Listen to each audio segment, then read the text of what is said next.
This is Ron, and I don't think you can answer this one, but I want to answer it. I think it's a great question. Ron, go ahead.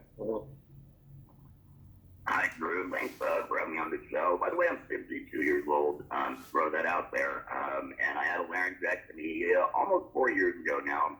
Coming up on 4 years. Is that and, for I use the device to what speak, kind of cancer? What kind of cancer do you have there? This is on my larynx, on my vocal cord. Got it. Okay. And so I did radiation and chemotherapy, and it didn't quite work. So I did end up having to get the laryngectomy. And so I'm sure a lot of your viewers don't even know what a laryngectomy is. So basically, I do breathe through my neck. I no longer breathe through my mouth or my nose or any of that. I have a tracheostoma that goes directly to my lungs.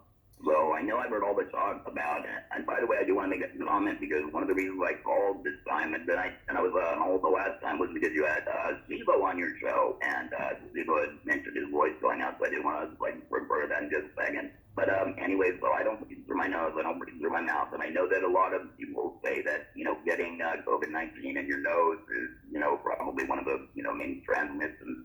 So since I breathe directly through my neck into my lungs, I'm wondering how much more susceptible I am to possibly getting COVID-19, and I also wonder how much more or what more complications a laryngectomy might have outside of somebody who doesn't breathe through their neck. So great question. That's why I want to deal with it. And man, congratulations! You are more fluid with the electric larynx than almost anybody I've ever heard. Have you heard that before? I really appreciate that. I worked really hard on it. There's a couple of guys. I know a lot of laryngectomies now. I didn't before, but we give each other tips and tricks, and it took a lot of practice. It didn't come that easy, but I'm glad I've gotten as far as I have. Dude, you have got this thing wired, man. That sounds great. So congratulations on that. Here's an interesting part about your question. Thank you very much. Is that it's thought that the majority of the transmission and the infection. Oh, Susan, I'm having a reaction again. I need a water or coffee or something here.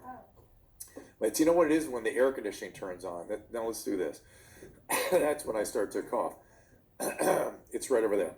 So it's thought that the majority of the transmitting and the receiving of COVID is through the nose.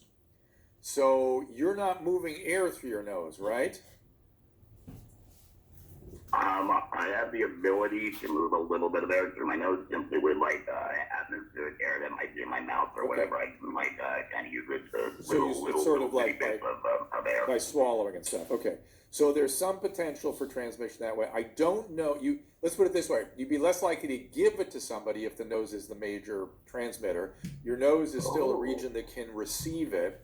Obviously, your lung is closer to the outside world. There are also ACE receptors in the upper airways of the lung. So I'm going to bet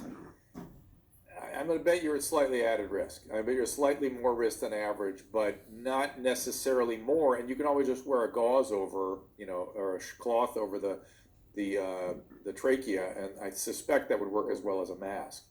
Does that all make sense? Oh yeah, I'm bringing back the bandanas. There's no doubt about that. Yeah. And you probably do that anyway. And so good. I mean, I wouldn't. You're in your 50s. You're not high risk. You're not obese or anything. No, actually, I was a little bit overweight before my surgery, but ever since then, I lost weight in the hospital, and ever since then, I've been able to maintain a nice healthy weight. So again, you're at some added risk, but I'm probably not much added risk. And by the way, should you need a ventilator or something, they don't have to intubate you. They just put the tracheostomy right. Well, it makes it a lot easier when you're clinically working with people with laryngectomy. You just hook them right up with a. I've actually heard about that. And by the way, I've only heard of in the United States three laryngectomies that have contracted COVID-19. So not that there's a ton of us. The numbers are probably 30 to 60,000, somewhere in that range right now in the United States. So I'm not overly worried about it, but I was just very curious about what your thoughts were on that. I love it. My next part is with. It's stuff like this that makes me think. I'm so impressed at his voice. It makes me think, Ron, and I really appreciate that. I have to think it through. Yeah, his voice. This is the best laryngectomy vocal performance. I'm trying to picture how they do it. Vocal performance I've ever heard. So he knows. He's been working hard at it. Ron, call anytime, man. Good luck. Again. All right, man. See ya. Well, I wanted to really quick with Steve. I was a little bit concerned with what he was talking about with his voice going, and I know he said he got it checked out. But I'm hoping that he'll stay on top of that and then get checked out at least every once in a while for anything that might be going on in there. So what Ron is saying, that the Steve-O has some progressive hoarseness. We all know what Steve-O's voice sounds like, and he was saying, it could be something growing on the cords. That's probably what Ron had. But to be fair, I mean, there's about 10 other things that can do that as well. So he should get it checked out. Let's be fair. But it could be reflux. It could be a lot of stuff, nodes and varices and whatnot. Thanks, Ron. Cool. All right. Thank you very much, Doctor. You guys have an excellent day. Okay.